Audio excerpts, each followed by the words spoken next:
Hello future leaders, welcome to this channel. मेरा नाम है Yuvraj Singh Shekhawat and before starting this very interesting lecture, जहां पे हम ये देखेंगे कि किस तरीके से एस जयशंकर साहब ने दोबारा से स्लैम किया है वेस्टर्न नेशंस को, और इस बार तो उन्होंने यूएन को भी नहीं छेड़ा है और काफी सारे टॉपिक्स पे बात की है, चाहे से वो कश्मीर हो, चाहे से वेस्ट कैसे डेमोक्रेसी पे अपनी हिपोक्रेसी दिखाता हुआ नजर आता है, कैसे वो बार बार अपनी स्टांस अपने पोजीशन चेंज करता है। उससे पहले जैसे मैं हमेशा कहता हुआ आया हूं, always remember one thing, be a spokesperson for India. अब आप सभी को पता है कि अभी रायसेना डायलॉग चल रहा है इंडिया के अंदर, जो कि 17 मार्च से लेकर 19 मार्च तक चलेगा। अब ये एक इंडिया की प्रीमियर कॉन्फ्रेंस है जहां पे हम जियो पॉलिटिक्स, जियो इकोनॉमिक्स के बारे में बात करते हैं। स्पेशली वर्ल्ड ऑर्डर में ऐसे कौन से चैलेंजिंग इश्यूज चल रहे हैं जिसमें कि सारे देश मिलके, चाहे से सिविल सोसाइटी हो, पॉलिटिक्स हो, लीडर हो, मिनिस्टर्स हो, वो सब बैठ के कॉपरेट करके एक सॉल्यूशन निकाल सके और अपने जो भी ओपिनियंस हैं वो आगे रख सकें। तो एस जयशंकर साहब ये कहते हैं कि हमें इस वर्ल्ड ऑर्डर में, यानी जो ग्लोबल वर्ल्ड है उसमें हमें ऑर्डर चाहिए, हमें एक स्ट्रक्चर वर्ल्ड चाहिए। और उसी के साथ साथ वो स्लैम करते हैं यूनाइटेड नेशन को, वेस्टर्न नेशंस को, स्पेशली कश्मीर इशू के ऊपर, और ये भी बताते हैं कि एक इंटरनेशनल ऑर्डर हमारे लिए कितना इंपॉर्टेंट है। और जिस तरीके से उन्होंने कहा कि कैसे वेस्ट और यूएन ने जो कश्मीर इशू था वो एक इन्वेजन का इशू था, उसको डिस्प्यूट का इशू बना दिया। और मेरे काफी सारे सवाल हैं इसके ऊपर, मैं आपको वीडियो भी दिखाऊंगा जो उन्होंने कहा है इसके अंदर, राइट, उसके बारे में भी हम बात करेंगे। अब जैसे मैंने कहा कि हमारे एक्सटर्नल अफेयर्स मिनिस्टर साहब ने स्ट्रांगली क्रिटिसाइज किया है यूनाइटेड नेशंस को और वेस्टर्न कंट्रीज को। अब जब वो कहते हैं कि कश्मीर को कैसे इन्वेजन से डिस्प्यूट बना दिया, मैं आपको एक एग्जांपल देना चाहूंगा। इमेजिन कीजिए कि आपके घर के अंदर एक थीफ यानी कि चोर एंटर करता है। अब पुलिस जब आती है तो इंस्टेड ऑफ पनिशिंग दैट चोर, उसको सजा देने के बजाय वो ये बोलते हैं आपको और उस चोर को कि बैठ जाइए और आप डिस्प्यूट जो है उसको सेटल कर लीजिए। आप बताइए ये कोई ये कोई फेयर चीज है? ऐसा ही होता है कश्मीर के केस में, जब 1947 में पाकिस्तान बैक्ड कुछ ट्राइबल फाइटर्स, कुछ मिलेशियाज एंटर कर जाते हैं और जो आज पाकिस्तान ऑक्यूपाइड कश्मीर है, जिसे हम कहते हैं कि पाकिस्तान ने इलीगली ऑक्यूपाई कर रखा है, उसको इन्वेजन के करार देने की बजाय उसको डिस्प्यूट करार दे दिया जाता है। और यह किया गया था यूएन और वेस्टर्न नेशंस के द्वारा। अब आप, जो हम विक्टिम थे इंडिया, और जो पाकिस्तान एग्रेसर था, आप उनको बराबर टेबल पे ले आए। और हम पहले थे जो यूनाइटेड नेशन के पास में गए थे और हमने ये मामला दर्ज कराया था कि किस तरीके से पाकिस्तान ने एग्रेशन दिखाया और वो हमारी टेरिटरी के अंदर एंटर कर चुका है।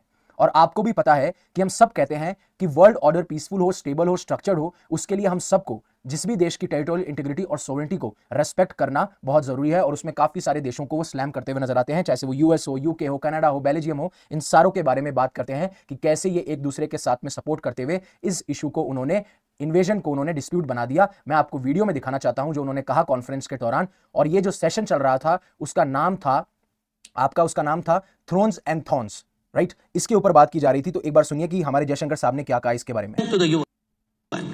What was an invasion was made into a dispute. So the attacker and the victim were put on par. Who were the culpable parties? UK, Canada, Belgium, Australia, USA. When the West went to the UN. तो जैसा उन्होंने बताया कि जो ये situation unfold हुई, I have lot of questions, और उसके बाद में वो काफी सारे और इश्यूज पे बात करते हैं जिसके बारे में हम आगे बात करेंगे। अब ऐसा नहीं है कि एस जयशंकर साहब ने पहली बार कोई वेस्ट को या यूनाइटेड नेशन को स्लैम किया है, पहले भी वो करते हुए आए। जब 2023 के अंदर यूनाइटेड नेशन जनरल असेंबली चल रही थी, तब भी उन्होंने जिस तरीके से वेस्ट के डबल स्टैंडर्ड्स हैं उनका खुलासा किया, उनके ऊपर स्लैम किया, उनको ब्लास्ट किया। और अभी आपको पता होगा कि म्यूनिक के अंदर, राइट, म्यूनिक जो शहर है जर्मनी के अंदर, वहां पे सिक्योरिटी कॉन्फ्रेंस हुई थी, वहां पे भी वेस्ट के डबल स्टैंडर्ड्स को स्लैम करते हुए नजर आते हैं। पहली चीज तो वो ये बोलते हैं कि आप डेमोक्रेसी के प्रिंसिपल्स को घर पे तो प्रैक्टिस कर लेते हैं, बट अब्रॉड में यानी दूसरे देशों में आपसे ये प्रैक्टिस किया नहीं जाता। और आपको लगता है कि डेमोक्रेसी सिर्फ एक्सक्लूसिव आपका प्रिंसिपल है, ये आपको बिलोंग करता है। लेकिन सबसे बड़ी बात, अगर कहीं पे भी डेमोक्रेसी अगर फुलफिल हो रही है या फिर डेमोक्रेसी प्रॉस्पर कर रही है, बढ़ रही है, तो आपको सीखना चाहिए उस नेशन से। और इस डबल स्टैंडर्ड्स के बारे में वो एक एग्जांपल देते हैं, और ऐसा कुछ डायरेक्टली एग्जांपल नहीं देते हैं, लेकिन एग्जांपल मैं आपको देता हूं। जिस तरीके से यूएसए सऊदी अरेबिया के साथ में तो अलाई है, बट इराक में इन्वेड कर देता है in the name of freedom as well as democracy. अब सऊदी अरेबिया एक मोनार्की है जिसमें इलेक्शंस नहीं होते, लिमिटेड प्रेस फ्रीडम है, वहीं पे आप उनके साथ में तो ऐसा कोई बर्ताव करते हुए नजर नहीं आते हो, लेकिन 2003 के अंदर आप इराक में इन्वेड कर देते हो इन the name of freedom and democracy. तो ये डबल स्टैंडर्ड्स हैं जो जयशंकर साहब इंप्लिसिटली जो है एक्सपोज करते हुए नजर आते हैं, और ये पहले भी ऐसा करते हुए आए हैं। अब आगे कैसे जो यूनाइटेड नेशन को होना चाहिए, क्या उनकी डिमांड्स हैं, किस तरीके से वेस्टर्न नेशन का स्टांस चेंज होता नजर आता है, कैसे हिपोक्रेसी दिखती है, उससे पहले अनअकैडमी आपके लिए लेके आया सिविल सर्विसेज चैंपियनशिप टेस्ट, जिसमें आप अवेल कर सकते हैं 100% स्कॉलरशिप और जीत सकते हैं काफी सारे रिवॉर्ड जैसे कि IPL box tickets, iPad, Samsung tablets and smart watch. वैसे ही अगर आप यूपीएससी के लिए सीरियस हैं तो आपको फ्लैट 60% ऑफ मिल रहा है, आप सब्सक्राइब कर सकते हैं। लोएस्ट प्राइस अवेलेबल है 22,999 में, और अगर आपको मैक्सिमम डिस्काउंट चाहिए तो आप मेरा कोड यूज कर सकते हो, दैट इज YUVI50, जिसका लिंक आपको डिस्क्रिप्शन में मिल जाएगा। वैसे ही अगर आपको एक बार के लिए चेक करना है कि अनअकैडमी में क्लासेस कैसे होती हैं, क्या उन क्लासेस का बेंचमार्क है, तो आप फ्री यूपीएससी क्लासेस ज्वाइन कर सकते हो। डिस्क्रिप्शन में आपको लिंक मिल जाएगा, आप अपने आप को एनरोल कर सकते हो, वहां पे आप स्ट्रेटजीज डिस्कस कर सकते हो, फंडामेंटल्स कवर कर सकते हो और अपने डाउट जो है उनको क्लियर कर सकते हो। अब दूसरा आता है वेस्ट के डबल स्टैंडर्ड्स।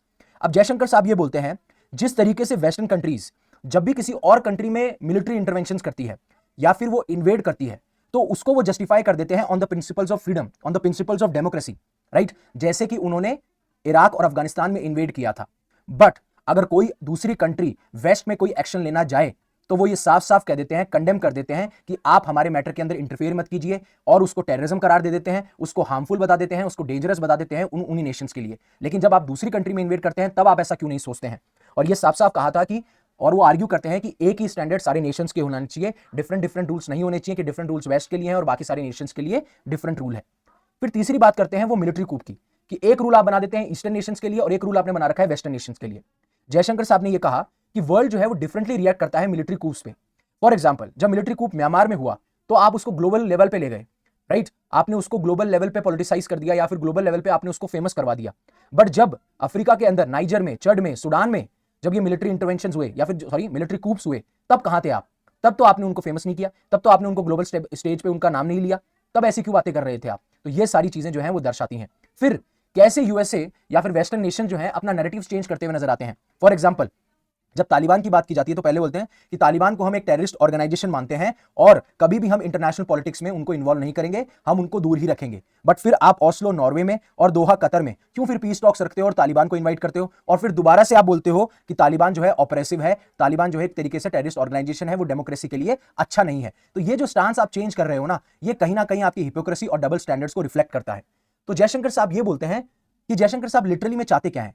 वो ये चाहते हैं कि एक फेयर यूएन हो, एक स्ट्रांग यूएन हो, जैसा हमारे प्रधानमंत्री नरेंद्र मोदी साहब ने लेक्स फ्रीडमैन के पॉडकास्ट में भी कहा था कि ऑलमोस्ट यूएन और इंटरनेशनल ऑर्गेनाइजेशंस इररेलेवेंट हो चुकी है, बिकॉज जिस पर्पस के लिए उन्हें बनाया गया था वो पर्पस वो सर्व नहीं कर रहे हैं। और इसी वजह से यहां पे भी ये चीज निकल के आती है कि हमें एक फेयर और स्ट्रांग यूनाइटेड नेशन चाहिए, जो कि कुछ पावरफुल कंट्रीज और पावरफुल नेशन को फेवर ना करे, वो सबको समान समझे, और उसी हिसाब से ऐसा जब समान समझा जाएगा तभी एक ग्लोबल ऑर्डर जो है पीसफुल, स्टेबल और स्ट्रक्चर हो सकता है। और ग्लोबल पावर को बैलेंस करने का बहुत बड़ा जिम्मा है, और ये अब आपको समझना पड़ेगा कि ग्लोबल पावर धीरे धीरे चेंज हो रही है। अब कोई यूनिपोलर बाइपोलर वर्ल्ड नहीं है, इट्स अ मल्टीपोलर वर्ल्ड, जहां पे पावर किसी एक या दो सेंटर या दो नेशंस के पास नहीं है, वो बहुत सारे नेशंस के पास है। और अब टाइम आ चुका है जब हम रिफॉर्म लेके आए इन इंस्टीट्यूशंस के अंदर।